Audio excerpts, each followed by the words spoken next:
even see the trailer, the dialogue comes in कि 90s queen. हम सब आपको अभी भी queen नहीं मानते हैं.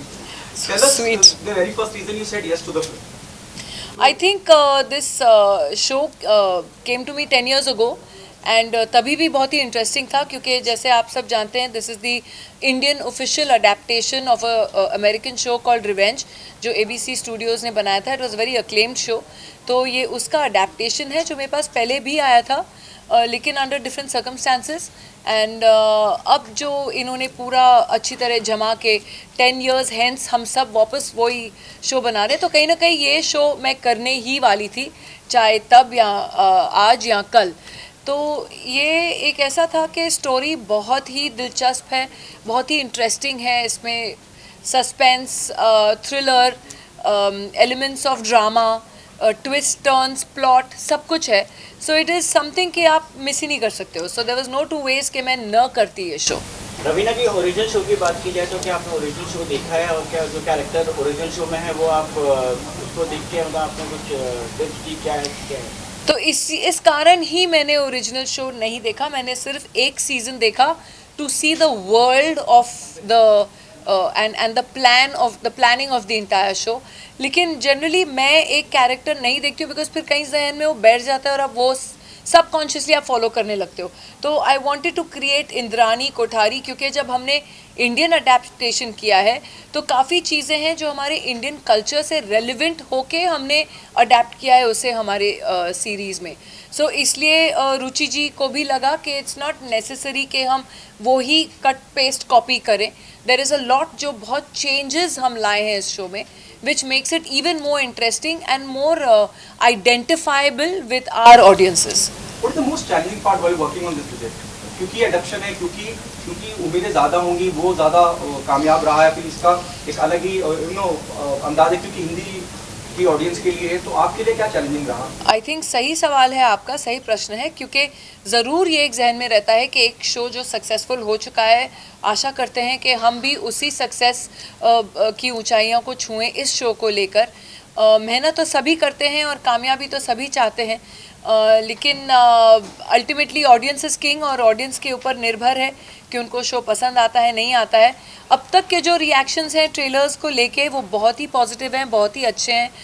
एक लोगों में एक एक्साइटमेंट है कि ऐसा एक शो आ रहा है थोड़ा अलग किस्म का. तो कहीं ना कहीं हम सब प्रार्थना ही कर सकते हैं और होप कर सकते हैं कि हमारी सबकी मेहनत रंग लाए.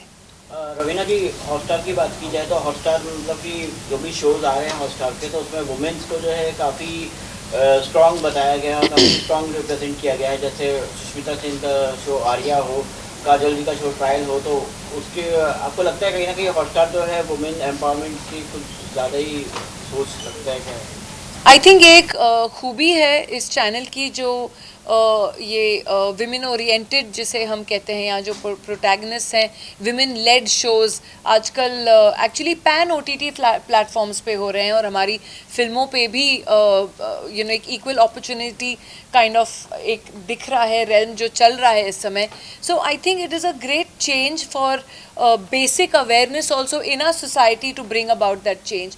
तो कहीं ना कहीं ये इन्फ्यूज़ करता है ऑडियंसेस के माइंड्स को भी and it's kind of working.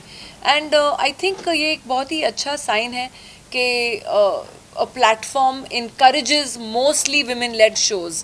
And अगर आप देखें तो it is something that is being accepted very well. So एक एक्सेप्टेंस जो है वो भी बहुत ज़रूरी है क्योंकि आप जो है आप you can keep making content लेकिन अगर ऑडियंस नहीं एक्सेप्ट करे तो कंटेंट नहीं चलेगा. लेकिन मतलब ऑडियंस की तरफ से भी ये एक्सेप्टेंस है. So in basically I feel in society it's a great change. Indrani ji का किरदार और रमिका सेन जी का किरदार कितना सिमिलर है और कितना डिफरेंट है दोनों किरदार में. And adding on that how long we have to wait for chapter 3. I think आप देखेंगे रमिका सेन और इंद्रानी कोठारी में और जो पिछला मैंने कस्तूरी डोगरा किया अरण्यक में, तीनों ही किरदार बहुत ही अपने आप में अलग किस्म के कैरेक्टर्स हैं. एंड कहीं ना कहीं हमको as what I am as a person भुला के उस कैरेक्टर के शूज़ में घुसना बहुत ज़रूरी हो जाता है. एंड वो ही कोशिश करते हैं, चाहे मैं हूँ, चाहे वरुण हो या नम्रता हो, सब एक्टर्स यही कोशिश करते हैं. कोशिश जारी है बाकी लोगों को पसंद आए तो बहुत ही अच्छा होगा। नम्रता, आपसे पूछना चाहूँगा कैसा एक्सपीरियंस रहा इतनी दिग्गज कलाकार के साथ काम करने के लिए? अवरुण, आपसे भी जानना चाहूँगा क्या सीखने को मिला? आई थिंक ये सीखने को मिला कि हार्ड वर्क हमेशा कंटिन्यू रखना पड़ता है। वो जो हंगर होता है एक आर्टिस्ट में, वो हमेशा कंटिन्यू रखना पड़ता है, चाहे आपने कितने भी अवार्ड जीते हो। रिगार्डलेस आपको सेट पे आना है, उतनी ही मेहनत करनी है, उतना ही प्रेप करना है। And I think Raveena ma'am से मैंने यही चीज़ सीखी है। नहीं, बिल्कुल, आई थिंक सेम मेरे लिए भी इतना प्रोफेशनलिज्म, डिसिप्लिन, हंगर अभी भी इनमें देखना बहुत ही इंस्पायरिंग था मेरे लिए, क्योंकि that's what I aspire to be. और आई होप कि इनकी जो कला है, टैलेंट है, I have imbibed a little bit. बहुत ही एनरिचिंग एक्सपीरियंस रहा मेरे लिए। There are two questions. Do you think the sense of responsibility goes up on your shoulder when people appreciate your work even today in the current scenario? जितना भी जो भी काम आप करते हैं बड़ा सराहा जाता है। जो आपके दौर के वक्त में एक्ट्रेस या फीमेल एक्ट्रेस नहीं है, विद ऑल ड्यू रिस्पेक्ट, वो नहीं है अब फील्ड के अंदर, लेकिन still going on. What is that one thing keeps you going on? देखिए, मैं दूसरों के लिए नहीं, लेकिन मैं अपने आप के लिए तो कह सकती हूँ कि मैंने I have always chosen quality over quantity.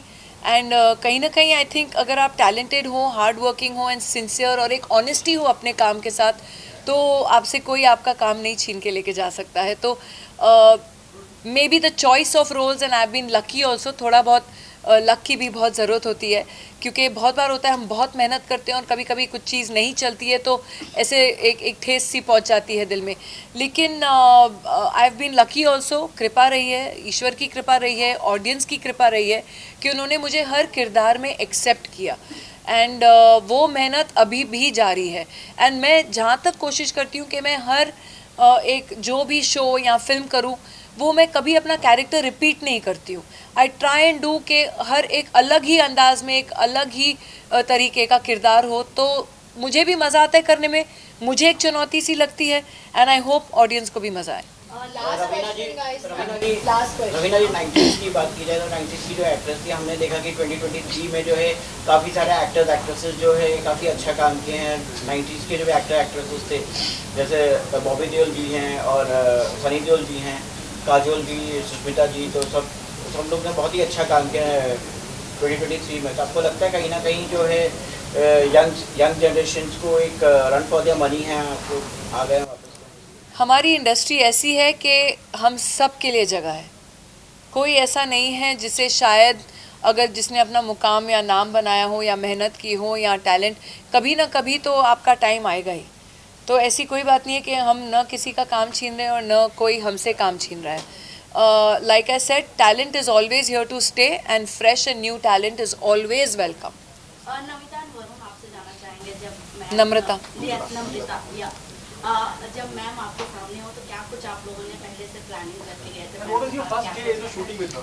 Planning जितनी भी की थी, मैंने 7 दिन की प्लानिंग की थी, वो सब वैसे डब्बे में चली गई, क्योंकि इनको देख के you feel larger than life. When she enters a room, वो एक एनर्जी लेके आती है। And but again she made everything so comfortable कि हमको कभी घबराहट हुई नहीं सेट पे। तो बहुत ईजी टू वर्क था। After I met her, obviously before मैं काफ़ी डरा हुआ था कि पता नहीं मैं कैसे बात कर पाऊँगा, मैं अपना रोल सही से निभा पाऊँगा नहीं निभा पाऊँगा। But she made things so easy कि मेरे लिए ये शो करना आसान हो गया। नहीं, मैं बहुत शाय थी पहली मुलाकात में, लेकिन हम पहले लुक टेस्ट में मिले थे और फिर बहुत सारी रीडिंग्स की थी, तो जो भी नर्वसनेस थी वो उसमें ही यूज़ अप हो गई। और फिर जब हम सेट पे थे, एंड बाय दैट टाइम हमारी बहुत सारे रीडिंग्स हुए थे, तो we got to know each other. और वो इतनी वार्म है, इतनी प्रोफेशनल है, she is there to play her character, and वो इंश्योर करती है कि सब उनके आसपास हैप्पी और सिक्योर फील कर रहे हैं। तो it was just a lot of fun. Namrata ji, पहली आपकी सीरीज है और रवीना जी के साथ है, और उस पर ऊपर से सुनने पे स्वागत ये है कि नेगेटिव रोल आप प्ले कर रही हैं, तो कितना ज़्यादा प्रिपरेशन की थी आपने उसके लिए, और क्या मतलब कि ये इंटेंस था आपका कि मतलब कि आपको नेगेटिव रोल ही प्ले करना है? क्या नेगेटिव है कि नहीं, आप शो देखने के बाद डिसाइड कर लीजिए, वो हम रिवील नहीं कर सकते। लेकिन बहुत ही प्रेपरेशन रहा, बहुत ही वर्कशॉप्स, इमोशनल प्रेपरेशन था। और जब आप शो देखेंगे आपको पता चलेगा कि कर्मा क्या करने आई है, तो नेगेटिव या पॉजिटिव आप डिसाइड कर लेंगे। आप लोग सब डिसाइड करेंगे। 26 जनवरी को याद रखिए हमारा शो कर्मा कॉलिंग आ रहा है, प्लीज़ आप लोग भी देखिए और अगली बार मिलेंगे तो आप लोगों का भी फीडबैक बहुत ज़रूरी है, ठीक है? Please enjoy. Thank you ji, thank you all of you, thank you. ये आपको माइक से वो जिसका जो माइक है सब ले लीजिए।